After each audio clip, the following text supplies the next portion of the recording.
money to work for us. So it's important to pay attention to what we're doing with it.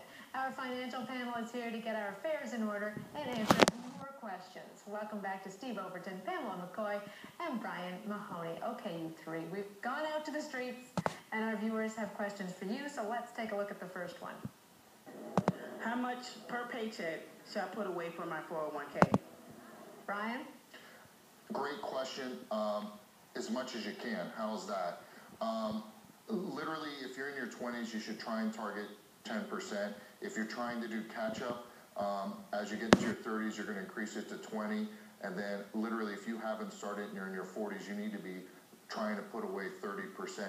But at a bare minimum, make sure you're putting in an amount that your company's going to match. So if your company's giving away free money, don't let it slip through your fingers. I've had a number of conversations actually in the past few weeks with staff members, making sure that they're putting away the proper amount to get that free money that's coming in every year. So the more you can put, the merrier. As you get in your 50s, make sure you can do the catch-up so you can increase that dollar amount, but the more you can put away, the better off you are. Good advice. Also, though, if you put in too much, then when you need it, you got a problem. You're doing a loan, you're doing a hardship withdrawal. It's important to have an emergency fund. Okay. Right. Got to have cash on hand. So I would add to that. You don't want to use that 401k as a savings account. Absolutely. Got it. You have to be able to get it. Okay, number two. When can I check my credit score, and when can I check it for free? When can I check my credit score? You can check your credit score at annualcreditreport.com.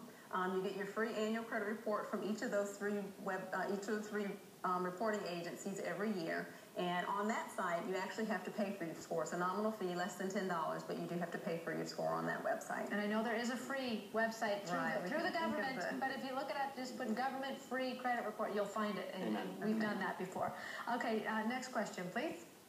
As a young 25-year-old entrepreneur in this economy today, my question is, how would someone in my position in a small startup business go about finding investors or small business loans in an economy like this that poses such a threat to us?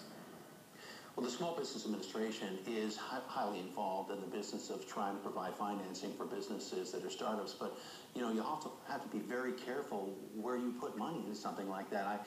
I can think of a small coffee shop I'm aware of that doesn't have a drive-thru. It's very difficult to make money in the coffee shop business in a restaurant like that without a drive-thru.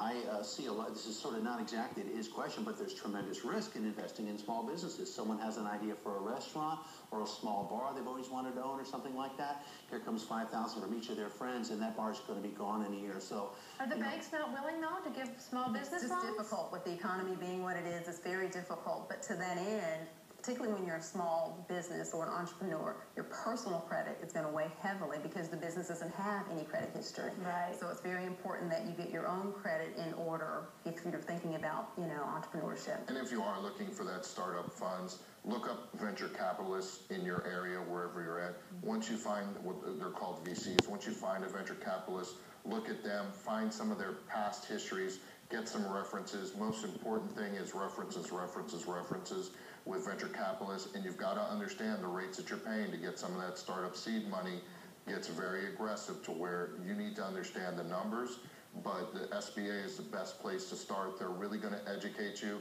and it's SBA.gov, and that's really going to get you going. So they may believe in your business, but they're looking for some type of return. Correct. Definitely. Okay, let's take a look at our last one. I'm a college freshman, and I just want to know how using loans for school can affect my future.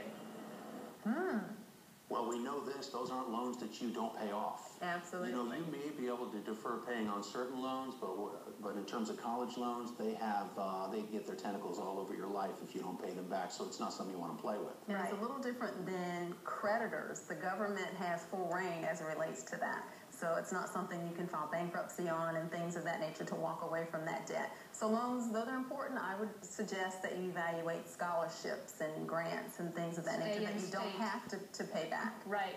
And even work your way through school. And it may take you a little longer, but of course, when you walk across that stage with your diploma, you're debt-free. Exactly. Nothing wrong with that. All right, Steve, Pamela, and Brian, thank you all very, very much. Daytime, we'll be right back.